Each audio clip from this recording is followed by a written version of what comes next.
This interview with Walter Howard takes place on March the 7th at the Village in Germantown.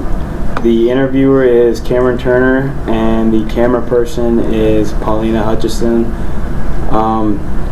Please state your full name. I'm Walter Howard. Legally, I add the R in the middle. Walter R. Howard. What is your current address? I live here at the Village, 7820 Walking Horse Circle, and I'm in apartment 272 if you want to come look. What year were you born and where were you born? I discovered America in 1931 in Lindale, Texas.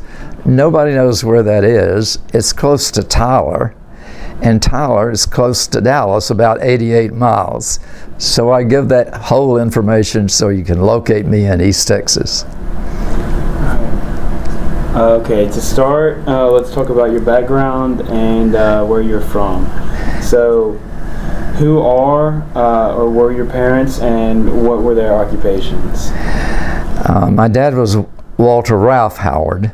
They called him Ralph. My birth mother was Anathalie Harper. They were 18 and 16 when they married, and I was 20 and she was about 18 when I came along. Dad loved to farm, and he enjoyed doing that kind of work. Unfortunately, in 1931, you couldn't make much money as a farmer. In fact, 10 or 15 years later, we still weren't making very much money as a farmer. In later years, he became he had his own road building firm. He operated heavy earth moving equipment and built small roads, and he made a whole lot more money in that than he did farming. Who were your siblings, names and genders, and then which, if any, served in the military? I'm the oldest of the group, and so none of the others has served. My brother is Richard Howard. He's only 2 years younger than me. There was a divorce, and a new stepmother came along, and that eventually added 3 sisters: Rita, Cindy, and Mitzi. All of them live in Texas except Rita. She moved to Louisiana when she got married. What were you doing before you entered the service? I was in school. In those days, the draft laws operated in such a way that if you were in college, you were exempt from the draft. My draft board discovered that I was graduating a year early, so I got my notice to report for duty at Fort Sam Houston, or I had 30 days to choose the service of my choice.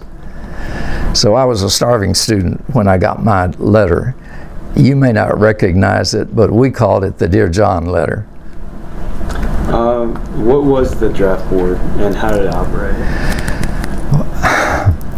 In those days, any male had to register when they were 18, and boards were set up in cities and counties all over the country, and they were responsible for informing the 18-year-old to report for duty.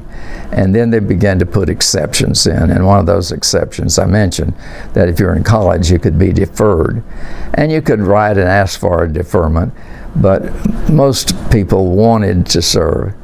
In the Korean War, unlike World War II, when people were highly motivated to serve, in the Korean War it was not very popular, and some young men literally moved to Canada to avoid being drafted.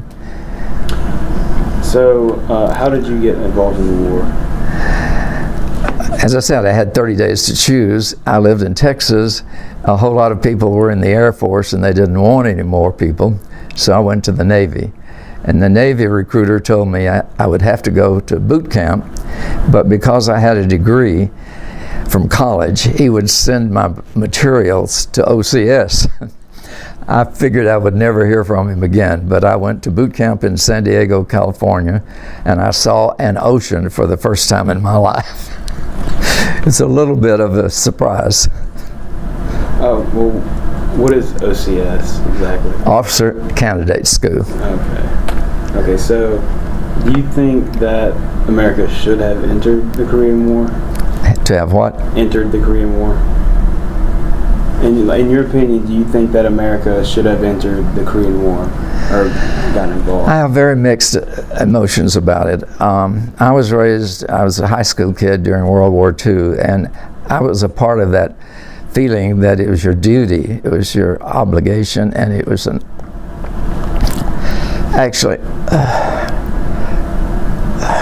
how shall I say it?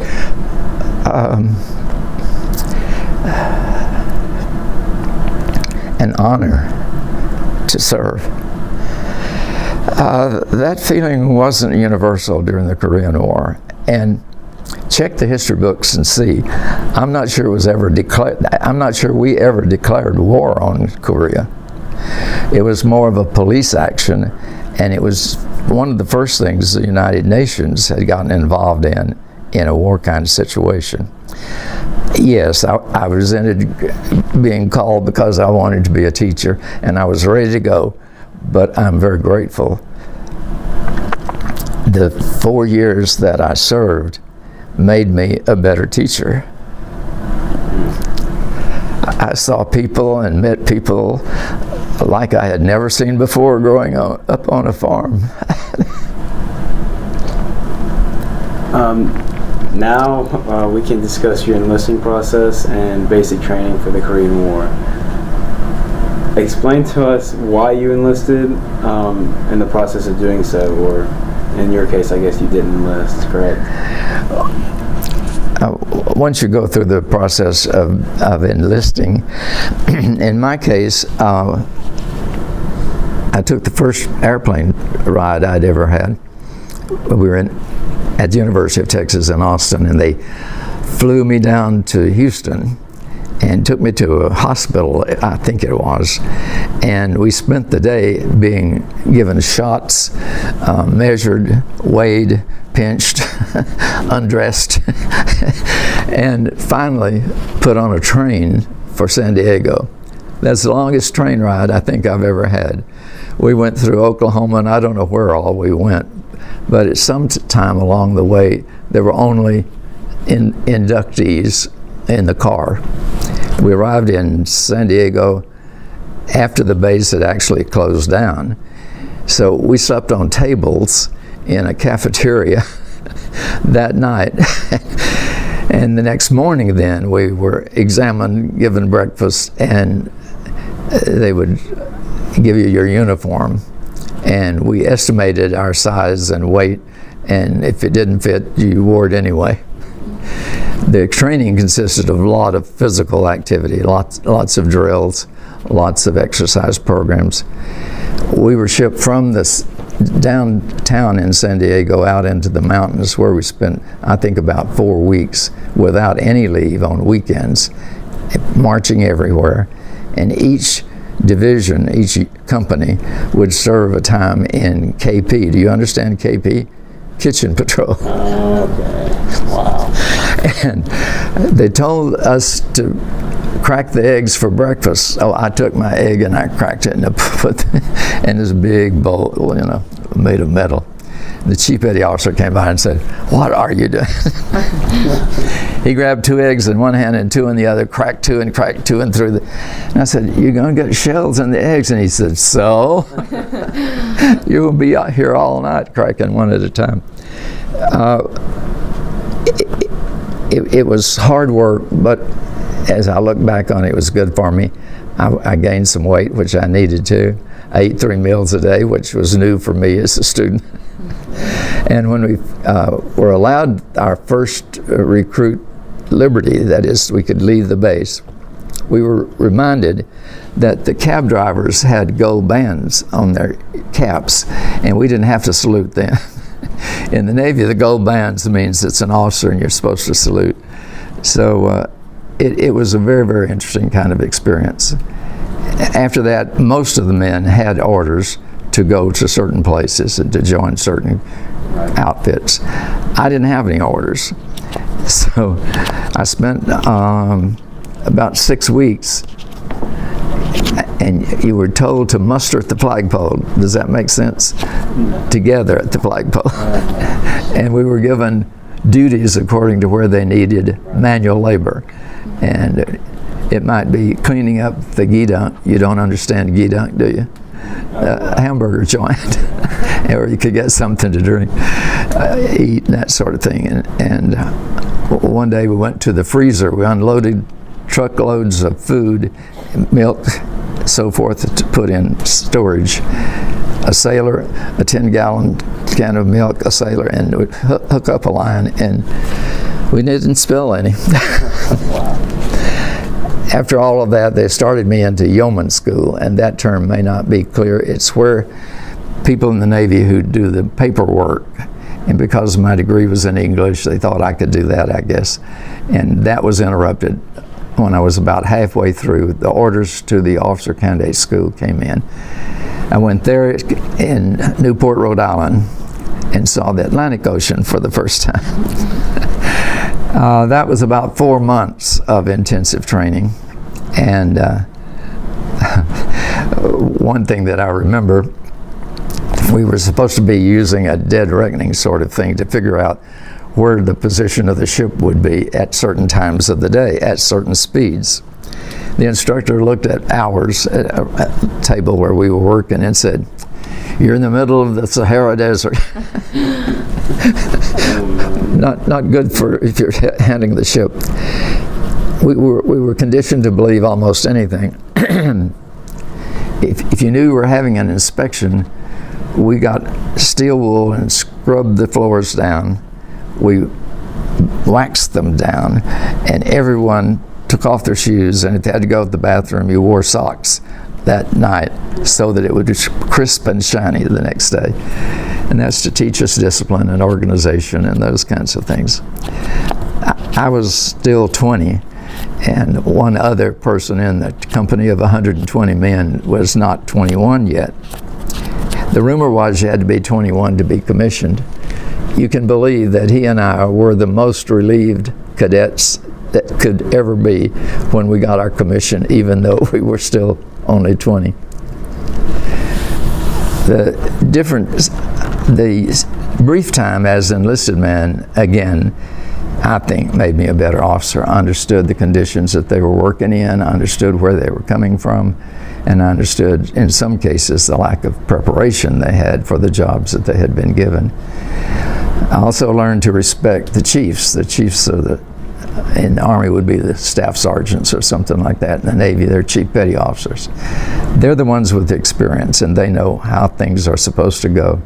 So a young ensign will be held responsible, but the work and the knowledge is in the hands of those who've been there before. So it engendered a very, for me, fine level of understanding between the two levels. I am called a Korean veteran because I served during the time of the Korean War, but I was never in Korea. After being in New Orleans for my first training duty, I was then sent to a destroyer escort. The destroyer escort is smaller than a destroyer, about 150 feet long, and we were operating in Key West, Florida. There was one submarine there in the ASW, anti-submarine warfare, and the job of the destroyer was to train men and equipment on sonar and radar, and we would every day steam out into the Gulf and play hide and seek with the sub. And then one of the officers from the sub would travel with us, and one of the men on the destroyer escort would travel with the sub. And I thought, this is going to be great. I'll be in Florida.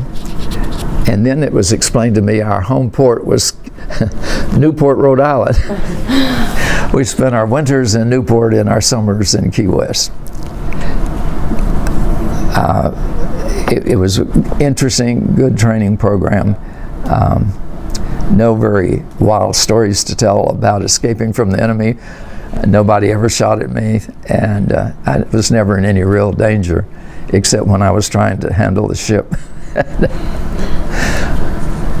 So, did the war interfere with your education? I would say it extended my education considerably in ways that the university couldn't. And I had never really intended to remain in the reserve program, but since I was a teacher, we had some time in the summer, and I stayed in the reserve program. And suddenly, it seemed like suddenly at least, I had the required number of years to retire. So I retired from the reserves with the rank of commander. Commander in the Navy translates to lieutenant colonel in the Army for comparison purposes. And it helped me. Of course, I married a teacher, and we were surrounded with educators, and a lot of our social life was taken up with football games and sponsorship of everything in the world. And so every summer I encountered people from a totally different line of work, and we had some very interesting discussions that weren't part of the curriculum. What kind of jobs did your service entail exactly? You're talking about civilian jobs or in the military? In the military specifically. The first assignment was something called I was responsible for the registered publications of the 8th Naval District.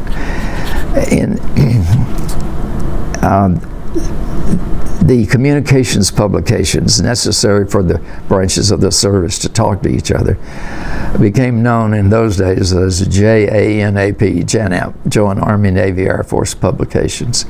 And the country is divided into districts. Mine was the 8th Naval District, headquarters New Orleans.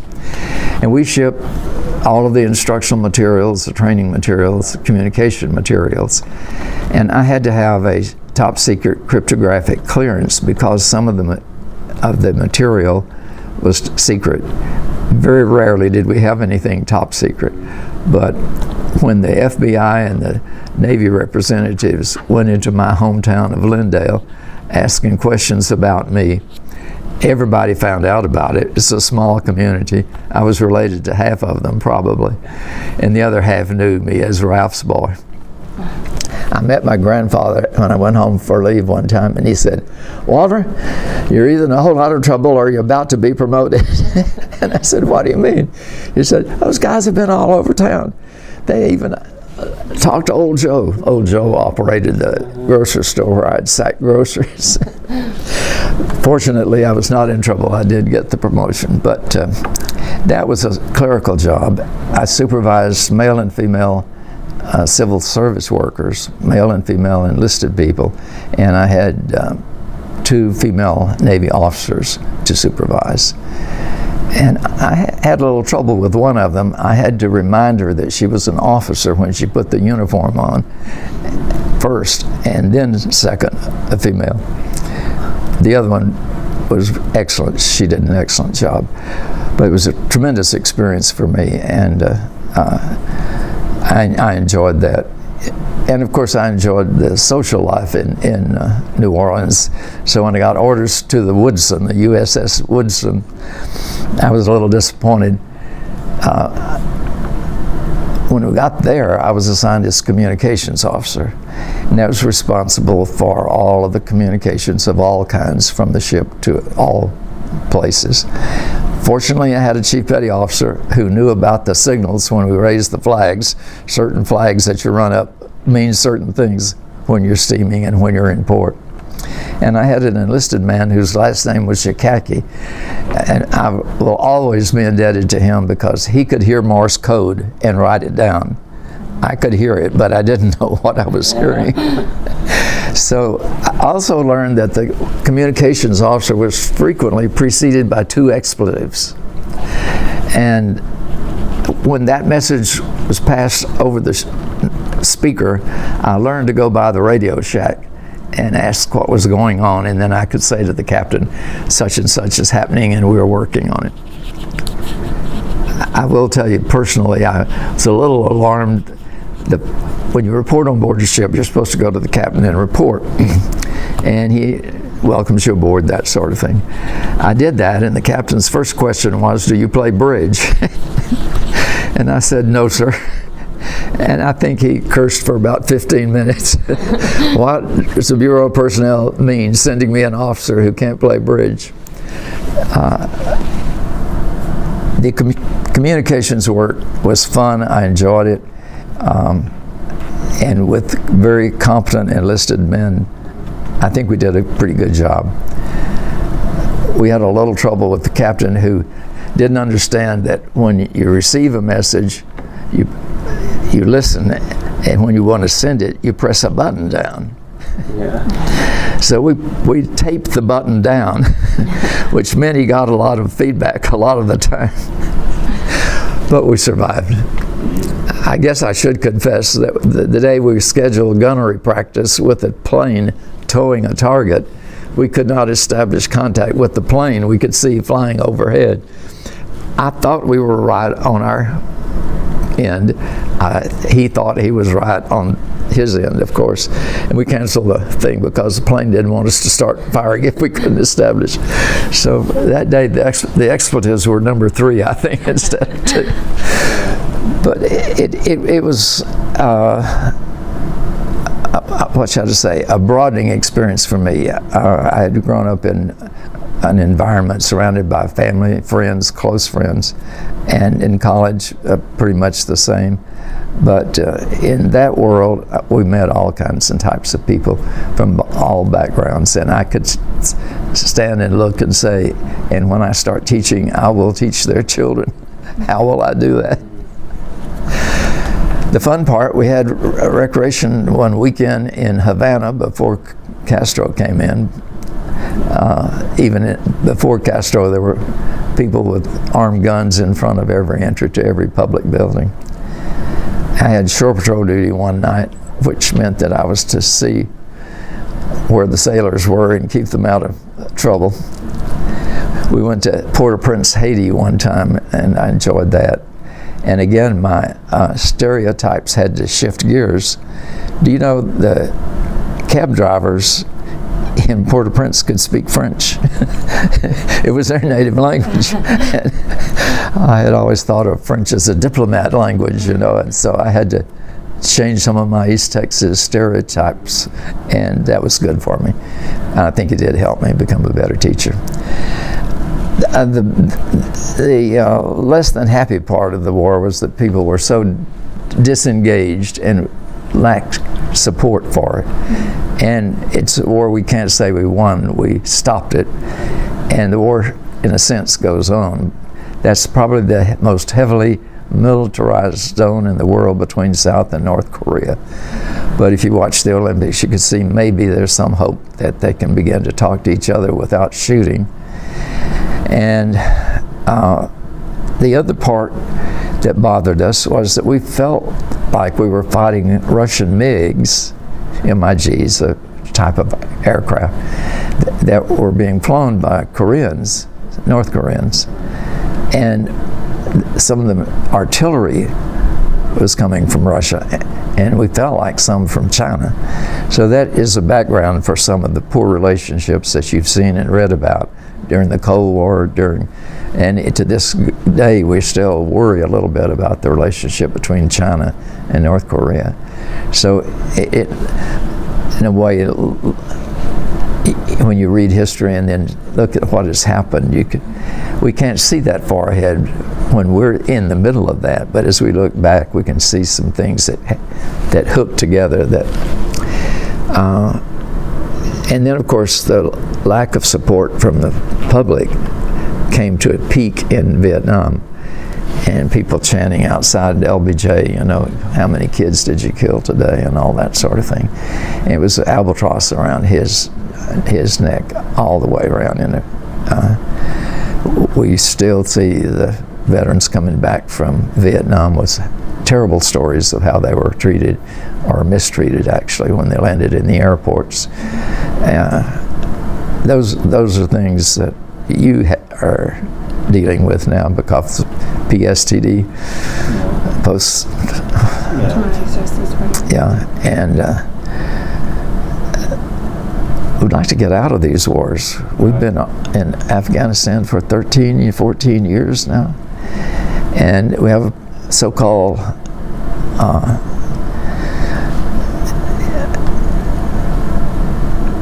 well, I'm blocking on words, not a drafted army, but a volunteer. Right. And we're wearing them out. We're giving them deployments over and over and over again. And the impact is only hitting a small percent of the households in the country. Whereas in World War II, every family had some impact on us. I knew a young woman who enlisted after her brother was killed.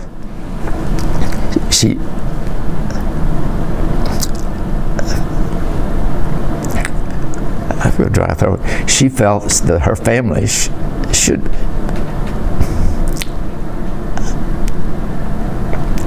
be represented. Right. You don't see that much anymore. Right. So are you still friends with the people that you served with? Yes, as a matter of fact, when we were in New Orleans, our Navy base was across the river. And in those days, there was no bridge across the river downtown. It was up outside town. And to go to work, we'd have to get to the ferry, go across the river, walk 4 blocks or 6 or whatever it was to the Federal Building. So he and I decided to get an apartment up near Tulane where we assumed there would be some mountain people. And so we were in uniform, of course, and rode the public transportation, and didn't have a car at the time, so we didn't have a parking problem. And he and I had this rented apartment, and we had a landlady from New Orleans who had that wonderful accent. Walter, would you get me a carton of Herbert Tarleton's? Yeah. Which meant get me some real cigarettes. They were known as Herbert Tarleton's. Don was in the legal area. He had finished Ohio State in 3 years and went to Harvard Law School, and his degree was from there. And he was then made a legal officer. I was what is known as a line officer. And he and I were buddies and friends, and he met and married a young woman from New Orleans. I don't think she actually was from New Orleans, but was working there. I think she was originally from Ohio, which is his home state. And I got a call from him one time. He had called my nephew in Texas looking for me. And the nephew has Walter in his name. And so Monty called me and told me about it, and I said, don't worry about it. So when Don called me, he was going in great detail to explain who he was and why he was calling. And I said, yes, I'm the one, and I stood up at your wedding for you, remember? And he said, oh, I've got the one. So he and his wife came by here before we moved over here to the village. We lived in Germantown, and they were on New Orleans to celebrate their 50th wedding anniversary. So we got a Christmas card every year from them, and exchange notes on the kids and grandkids. The people that I met on the ship, not so much because we didn't stay together that length of time, but yes, some of the friendships do last and are very interesting. He was from a totally different background from my background, of course, but we got along. Well, during the war, I know that a lot of terrible things happened. Well, I was just wondering, from your perspective, what kind of stuff did you see and hear, and maybe how did that affect you in your thought process? Well, my tour was so protected that I really can't claim any tough situations. I was keenly aware of some of the problems that military people face, and some of them didn't have the support back home that I had. It's just like kids in school today. Some of the kids come from rough situations, and some of my sailors came from very rough situations. In boot camp, you had to roll all of your clothes and tie them with a square knot with the crayon in a certain direction to teach you again how to follow instructions. There was a kid from Oklahoma who couldn't do that, and I was assigned to get him to pass a bag inspection. He couldn't read his mail very well, and I read it to him, and he wanted to answer it, and I would write whatever he would tell me. How he got in, I don't know, but the requirements for meeting the quota that is needed to fight the war made those requirements change sometimes. And sometimes we enlisted people who had no business really being in the service. And the more complicated our equipment becomes and our weaponry becomes, the more training is required for these boys and girls. And so I think as this thing has matured over time, the need for highly qualified, educated, not that necessarily the typical education, but enough there and the ability to learn and the ability to shift gears has been critically important. And as no more technology than we had on our little ship, we had to have people who either knew how to learn, that's the most important thing, or had already learned some things. And to help work with that, I was, of course, education officer on board and worked with all enlisted men trying to get them to pass their next exam so they could get promoted. The other thing I saw, we were not in a wartime zone, we were in a foreign country, and some of the kids were going to get in trouble in foreign countries, and we wanted to bring them back home. We didn't want to leave them there. And I mentioned that shore patrol duty, but we got them all back. I wasn't sure about one of them, but when we got underway the next morning, he was on board. And I guess that's what you learn in any profession that you're in. There are all kinds of people, they have all kinds of needs, and the successful organization, whatever it is the one that has dedicated people who are highly trained and motivated. Right. Some of our prisoners who were captured by the communists in Korea had no idea why they were there. They couldn't stand up to the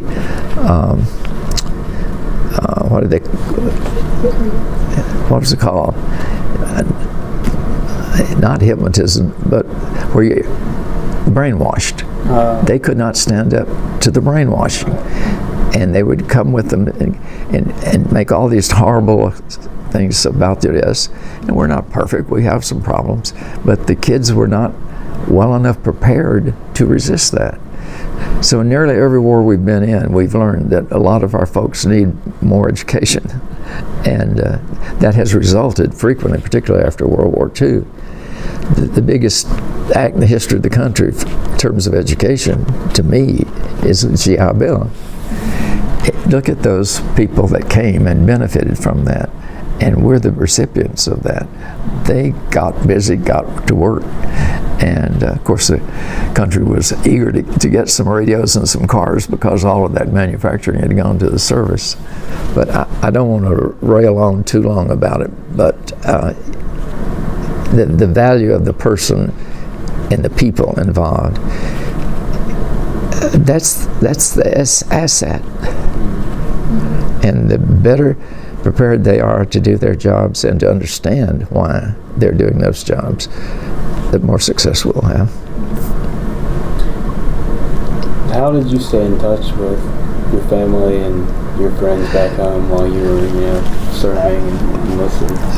Well, I'm not old enough to use V-mail. V-mail was popular during World War II. We just made calls and sent letters and things like that. And of course, when I was in New Orleans, communication was easy. And like almost any 18 or 19-year-old, I decided I had to have a car. And then I could run back home if I wanted to, or I could go over to visit other people in Houston or wherever I wanted to go. And we use the telephone, but not as much as I use it now, or you use it all the time. I'll tell you a story. I called my stepmother on Mother's Day, and they didn't have a phone, and the operator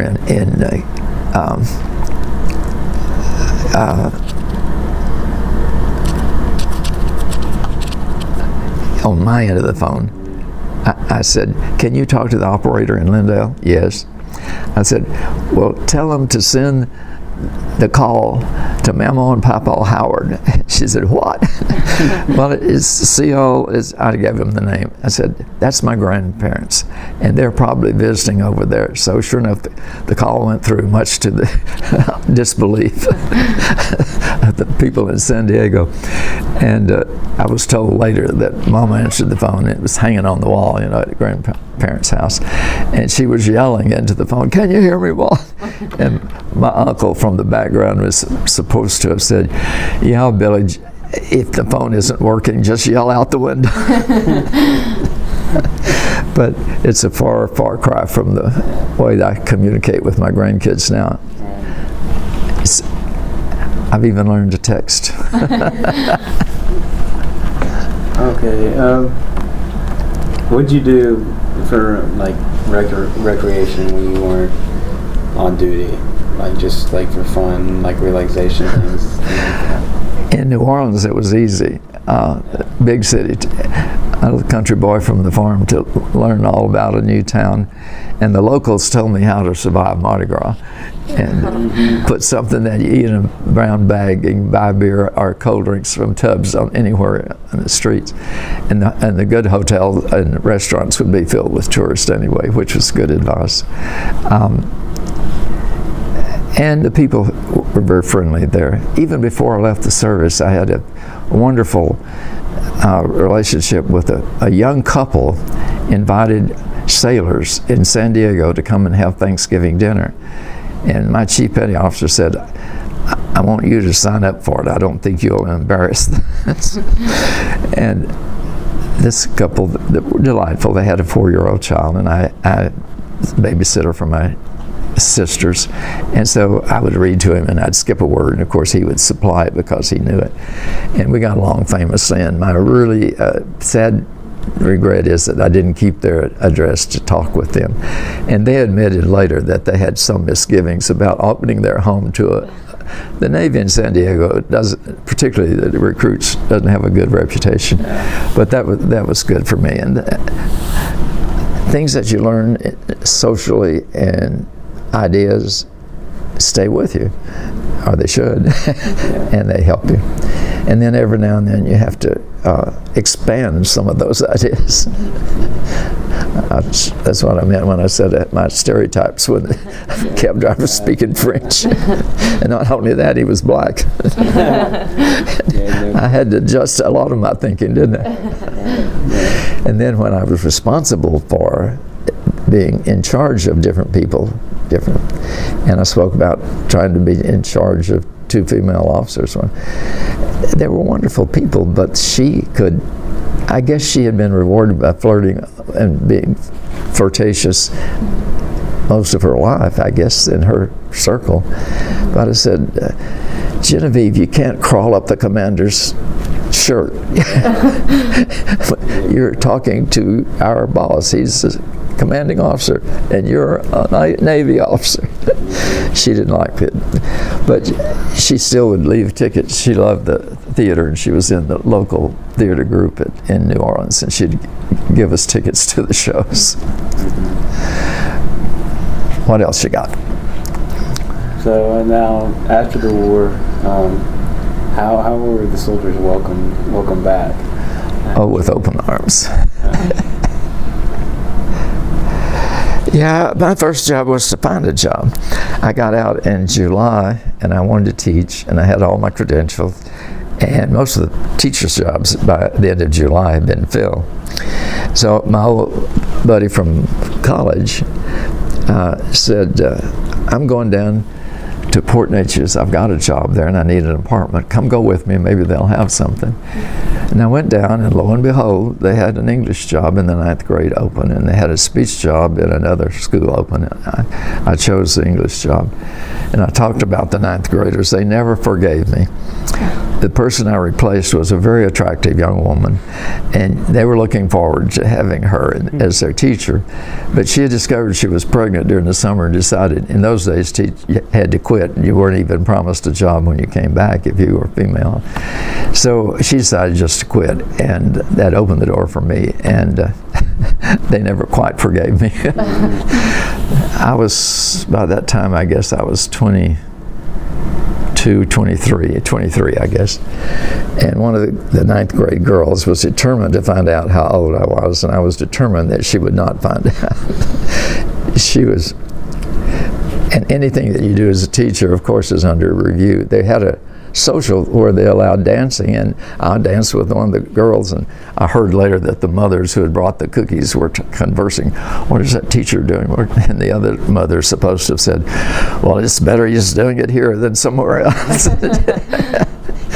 So those were fun things, and I never really had to suffer in any way. The one negative thing that occurred to me, I was being interviewed by a superintendent. The principal liked me, the curriculum director liked me, and it's typical in most districts just to walk through. The superintendent would say yes. He said, you teach English? Yes, sir. The last man I had that taught English dated the senior girls. I said, I've supervised male and female employees. I went through that, male and female. I said, I will not be dating the senior girls. I didn't get the job. But I was not mistreated. That was the format that existed in the minds of a lot of people in those days, that teachers, and I understand why now, since I've been a teacher and since I've been a school administrator responsible for teachers and for the students. So much of the military helped me and continued to help me. I've enjoyed it. How were you received by your family when you came back in your community, kind of? Oh, my immediate family thought I was a hero, except my little brother. When I got my commission and flew back to, they were going to meet me in Dallas, I had on the summer uniform, which is khaki in the Navy, and they walked right past me. I was in uniform, and because he was looking for blues or white, you know. But no problems there at all. I'm a lucky guy. Well, are you a member of any veterans organizations? And if so, which ones? I am the Navy representative for the Military Officers Association of America, the Memphis chapter. The military officers are a group of people who are concerned about veterans returning, VA hospitals, things of that nature, and they're concerned about surviving spouses and their treatment, and retirees generally. And we meet once a month out in Millington. And you're familiar with the term aging out? We're all getting old, and as a result, some of us can't drive to Millington, and some of us shouldn't be driving, and some of us can't drive after dark. So we've been meeting here. We've had lunches here we'll have one here on March 15th. We'll have another one on April the 15th, but then we'll go back to Millington some. The purpose of those organizations is it's a worthy one, and there are several others that exist that you may be familiar with. The American Legion, the VFW. There's a reserve. The Air Forces, I think, they have one. When my Air Force buddies see this, they won't like it. I can't remember the name of it. The Reserve Air Force, I think, is maybe the title. And there's also one WOW, World War Warriors of the War. It may be World War II Warriors or something like that. But various organizations have been developed for various reasons around. My associates and buddies who live here think that our lunches are for military or officers and their dependents. And so you'll see on a sign out there, everyone is welcome. We don't care whether they were enlisted or not, even if they served. Come on, eat lunch with us and hear about it. And I think these organizations have been very helpful with the legislation process in Washington, and they do it at the state level too. It's called Storming the Hill, and the people from those organizations go and they talk to every representative and every senator at the state level and at the national level, because people who have not been through these kinds of services view some of this as entitlements. We view it like Social Security. We put our lives and our energy into it, and these are not things you're giving to us, these are things we earned. And in Social Security, if you'd invested it properly instead of using it for other purposes, we wouldn't be running out. So those are some of the concerns, and I think it will continue to be a concern. And the more we learn how to save people's lives, the more costly it becomes, because they've lost a leg or they've lost prosthetics cost more money. Retraining for work in workplaces, and the way these last 20 years have been going, we're going to have far more severely handicapped people who will need, in some cases, a whole lot of help, far more than their families can provide.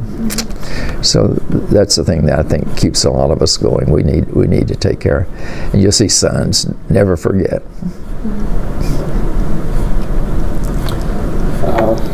What reminds you of your experiences during the war? Is there anything through your daily life that kind of brings back some memories for you? Well, you see out there the Veterans Memorial. I spent with a committee 2 years getting that put together. It didn't just happen. So we reminisce about those kinds of things. There's a flag for each of the 6 services, and we have LED lights around them, and that's where Captain Cash came to help dedicate the program.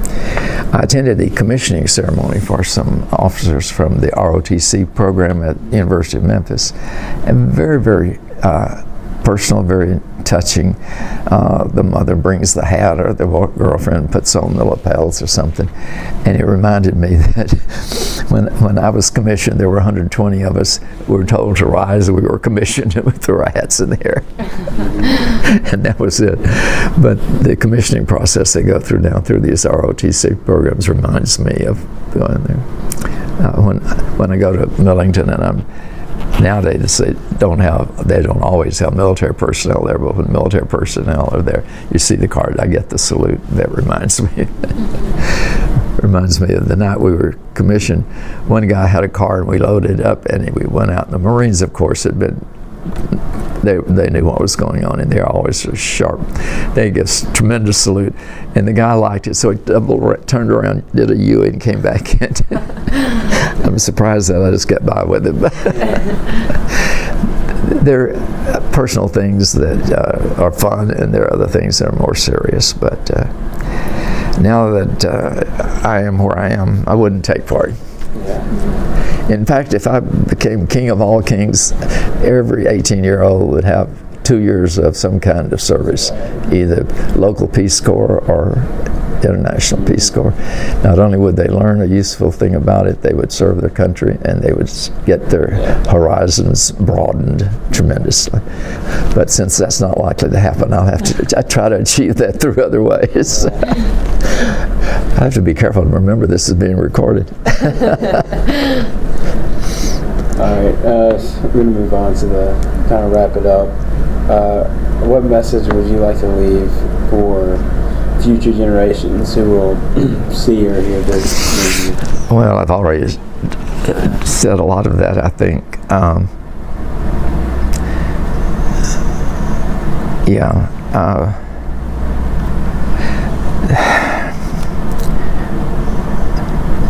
To get the training, to get the education, develop the idea of life lifelong learning.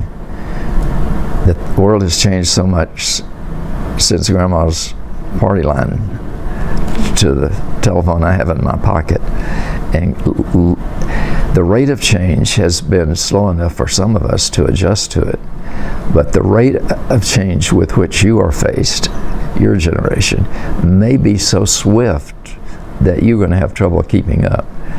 Where was Facebook? Where was all this social media?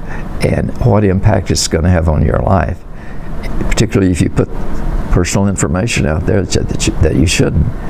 And what is the relationship between the government's need to know and your privacy? And what relationship is that going to have? And the need to serve, the honor to serve.